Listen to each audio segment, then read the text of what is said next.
guys, this is Alea Jen and welcome back to my YouTube channel. So for today's video, ano nga ba yung mga bawal or para maiwasan natin yung termination?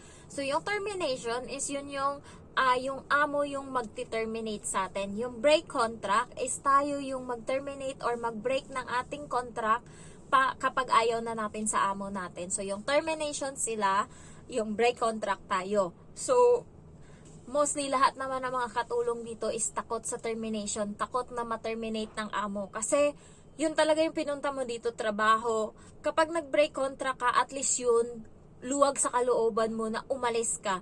At least yun, alam mo sa sarili mo na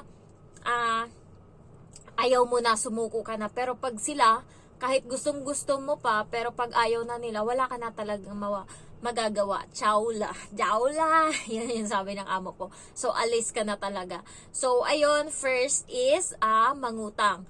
Kasi, kahapon, naano ko na yung kaibigan ko, naging kaibigan ko siya sa Little Scholar. Bali, yung alaga ko is nag-aaral ng English every Friday. So, naging kaibigan ko siya doon. And 3 linggo siyang nawala. So, tinanong ko siya, kala ko hindi na sila papasok. And nagulat ako, may tumapik sa akin sa likod din, tumatawa siya pala. Sabi ko, bakit ang tagal mong nawala? Sabi niya sa akin, kasi, 2 na lang daw silang katulong sa bahay. Dati kasi 3.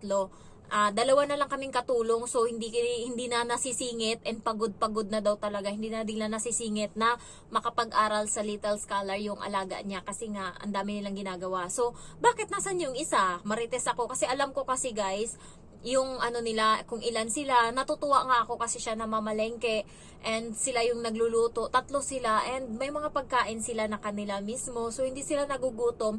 And kapag gusto nilang matulog, magpahinga, is meron silang sariling kwarto. Makakapagpahinga sila. Kapag day off nila guys, hindi sila lumalabas. Lumalabas lang sila, bibili ng pagkain or and babalik agad. So ang ng buhay nila bilang katulong doon, and yung sahod nila is 6,000. Ayan, 6,000 sila every month. And pamilya-pamilya lang silang mga katulong doon. Yung unang katulong doon na 15 years na and nag for good, taga Negros din sila, nag for good. Sila yung kumuha, siya yung kumuha sa mga katulong ngayon na yung naging kaibigan ko. Mga pinsan niya lang din yun. So lahat sila, siya kumuha, lahat ni-recruit niya para mapunta dito. So ang nangyari is itong na-terminate is nangutang sa bangko. 4 na bangko yung inutangan. 2 15,000, isang 20,000, isang 15,000 uli. So 4 lahat. Ngayon, naburyong na yung utak niya kasi nga, ang dami buwan-buwan, 4 yung babayaran niya and magkano lang yung sahod mo. For 6,000 halimbawa, bayad mo dun sa kabila is 2,800 yun. 2,800 din sa kabila, yung 15,000. 15,000 ata siguro, 1 year pa lang yung katulong na yun dito.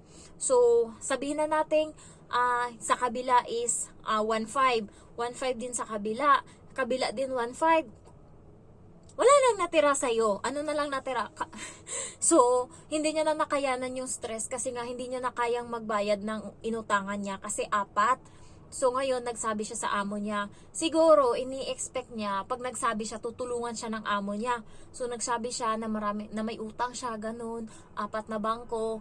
Ini-expect niya talaga na tutulungan siya ng amo niya na papautangin siya para ibayad doon sa bangko. Pero kasi guys, may utang na siya sa amo niya. Nakakautang kasi sila. Yung kaibigan ko is nangutang din sa amo ko ng 6,000. Pinaano niya naman yun sa bahay. So, okay lang sa amo nila mangutang. Yung amo pala nila is hindi ganun kahigpit and sports sila. Alam mo yung yung parang nasa sport yung amo niya. So, medyo may pera sila, may driver nga silang sarili. So, nagsalita siya ngayon sa amo niya, inopen niya na, yun nga may utang siya. Ine-expect niya talaga tutulungan siya. Ang nangyari is tinerminate siya ng amo. So, pinauwi siya ngayon. So, kaya 2 na lang sila. Dahil sa utang, kaya siya na-terminate. Kaya kayo guys, wag nyo nang balakin na mangutang and magsabi sa amo nyo na may utang ka, kailangan bayaran. And ipasalo mo sa amo or magutang ka ngayon sa amo mo or ganyan. Kasi hindi na lahat ng amo nakakaintindi, especially yung iba. Sobra na talaga. May utang pa nga siya sa amo niya. Gusto niya pa sigurong humirit muli. Kaya siguro siya nag-open na may utang siya. Siya mismo nagsabi. And then ngayon, terminate siya. So, hindi naman tinatakot kapag may mga utang dito guys is hindi ka naman nakukulong sa utang, pero yung tubo is napakalaki. And kung nagtatrabaho ka pa sa lugar kung saan nandun yung address na binigay mo sa inutangan mong bangko, yung collector is aakyat talaga sa bahay mo, mangungulit yan dyan. Pipestehin ka talaga hanggang sa maabutan ka ng amo mo or maabutan ng amo mo or nandyan mismo yung amo mo nung kumatok in naningil. And yun yung mas nakakatakot kasi pwede kang i-on the spot terminate ng amo mo pag nalaman niya talaga may utang ka. Kaya kayo, wag nyo nang balaking mangutang kung hindi kayo responsableng magbayad kasi yun yung ikaka-terminate nyo. Kapag gusto nyo mangutang, dapat marunong din kayo magbayad. Ayan. So, kaya ako hindi pa ako nangungutang. Diyos ko, wag naman sana. Ayan. So, hindi ako nangungutang. 8 months na ako. Thank you, Lord. Ayan. So, hindi pa ako nakatry mangutang. Pinipilit kong igapang yung sarili ko kahit gusto ko nang matapos yung bahay, pero iniisip ko kailangan ko munang magtiis kasi sayang yung tubo. 2,000 kasi yung tubo, magkano yun sa pera natin? 14,000 na. So hindi ko muna inaano na mangutang, siguro pagka na short na ako, pero ngayon kaya pa naman. Ayan, next is lasing, uuwi kang lasing. Ayaw na ayaw talaga ng mga amo yan, yung uuwi kang lasing. Ayan. So, pinaka-hate nila sa lahat yung uuwi kang late or lasing. And, ayaw talaga nila. Hindi kasi sila umiinom masyado. Yung amo ko nga, pag umiinom ng wine, natatawa nga ako, wine lang yan, hello. Ginagawa lang namin yung tubig. Parang, sa kanya, ay hindi ako magdadrive kasi uminom ako ng wine, malalasing ako, sabi ng amo kong lalaki. Tapos parang pabebe din tong amo kong babae. Oo nga, mag-grab na lang tayo. So umuwi kami ngayon, naka-grab na lang kami, nag-taxi na lang kami. Kasi nga, lasing nga daw kasi uminom ng wine. Punyeta. Sa amin, ano lang yan. Tubig lang yan sa amin. Ay, kakatapos ko nga lang uminom. Ayan. Ayan. And then, pero dito ako sa kwarto and hindi naman yan nakakalasing. Diyos ko, wala yan. And then next is, wag kayong magbigay ng motibo or maglandi sa amo nyo.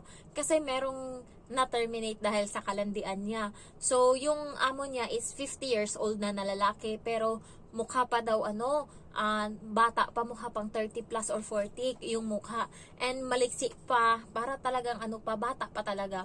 And wala nang asawa, namatay yung asawa 4 years ago. Kaya siya kinuha na katulong para may kasama yung papa doon sa bahay, pero yung amo niya is yung bata. Pero doon siya sa bahay ng matanda nilagay kasi para may kasama yung matanda, merong uutusan, merong maglilinis ng bahay, merong mag-a-assist.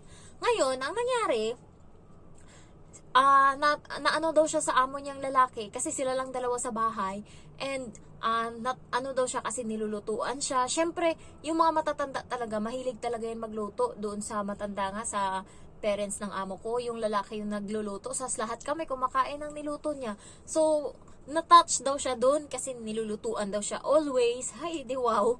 Nilulutuan daw siya, and then isa lang yung CR, and yung panty niya na may dugo, binabad niya daw, nilabahan daw ng amo niya yung may dugo niya na panty. Nilabahan daw. And then, ang nangyari, ngayon, parang nahulog yung loob niya doon sa sa matanda. Pero, yung nakaraang or yung bago siya, yung lumang katulong doon, tinerminate there dahil lasing. So ngayon, umuwi siya nung gabi kasi parang inisip niya nga, sweet daw kasi, caring, ganun, nilabhan yung panty niya, pinagluto siya. Ngayon, umuwi siyang lasing. Tapos, nag-confess siya ngayon sa amo niya. Sir, do you like me, sir? Sabi ganun. Tapos, you're so handsome, sir. Tanga-tanga, no? Nabubisit ako. Ayan, sabi, you're so handsome, sir. Ganun. Naglandi daw siya kasi lasing siya para pampalakas ng loob. Tapos, sabi ng amo niya na lalaki, go la, you go to the room la.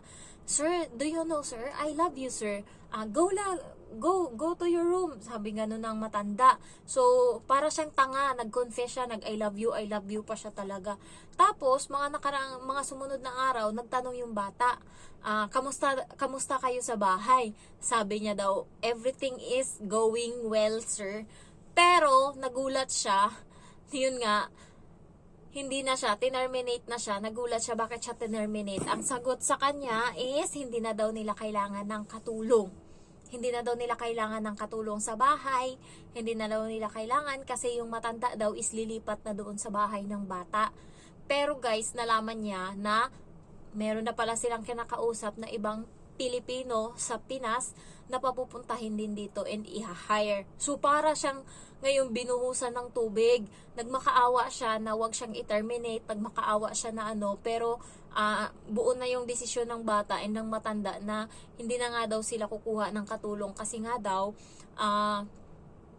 lilipat na nga daw siya. So kayo guys, wag kayo talagang mahulog yung loob nyo sa mga matatanda dito or kahit sa amo nyo. Kasi yung iba, wag nyo bigyan ng meaning yung pagiging mabuting tao nila kasi yun yung nakakasama. Madali tayong ma-fall pero ako hindi, ang tigas ko. So hindi ako hindi talaga ako nagkaroon ng motibo sa amo ko or kahit hindi talaga. Bata pa yung amo ko. Ayan. So next is part-time. Iwas-iwasan yung mag part-time lalo pag nalaman ng amo nyo. Okay lang na mag part-time kayo kapag magaling kayo magtago and wag nyo talagang sabihin sa amo nyo. Pero kasi guys, dito sa Hong Kong, pag nag-part-time ka and then magkahulihan, lalo pag pwede kang mapapahamak and pwede kang ma-terminate, ma-deport or ganun pag nag-part-time ka. Kaya ingat-ingat sa mga gustong mag-part-time. Nung hindi pa ako nakapunta dito, iniisip ko, ay magpa-part-time ako kasi para ganyan, extra income ang puta. Friday pa lang, pagod na yung pagkababae ko. So pagka Sabado talaga, hilata talaga malala. And then, nakapapagod din ako kasi 'di ba nagba-vlog pa ako. So, nauubos minsan yung 2 oras or 3 oras ko dito sa harap ng camera kasi minsan guys nawawalan ako ng gana na mag-vlog or nawawalan ako ng content. So, kailangan ko munang magpahinga, mag-recharge, mag-cellphone. And then, pag may naisip na naman ako na idea, tsaka ko na naman ngayon sisimulang mag-vlog uli. Kaya, ngayong Sabado, wala akong vlog. Siguro bukas na lang ako mag-upload. Papagod talaga ako. Ayan. So, ayun lang guys. Kasi, kada Friday ng gabi, talaga kami. Grabe talaga yung pagod ko kasi natatapos ako minsan alas 12:30 na, alas 12 na ng gabi kapag Friday. Kasi alam naman ng amo ko na alas 10 na ng gabi, wala pa siyang balak umuwi dito sa bahay. So, alas 10 nandun pa kami sa matanda doon sa kabila. And babiyahe pa kami pag-uwi. Pag-uwi, papaliguan ko pa yung bata, i-blower ko pa. Tapos maliligo pa sila, aasikasuhin ko pa yung mga gamit na galing sa labas. Kasi nililinisan pa namin yan isa-isa, pinupunasan namin yan ng wet wipes. Grabe talaga. And then, pag hindi sila nakatingin, magic ko. Pero pag nandyan sila, kususin ko talaga, linisin ko talaga maigi. Napaka-arte nila. Nauubos yung pera nila sa mga ganyang bagay, sa mga alcohol. Wala namang namamatay. Ayun. Kaso, ayun lang guys, na-share ko lang. Naantok talaga ako. So, siguro matulog ako pagkatapos. Bye-bye. Love you all.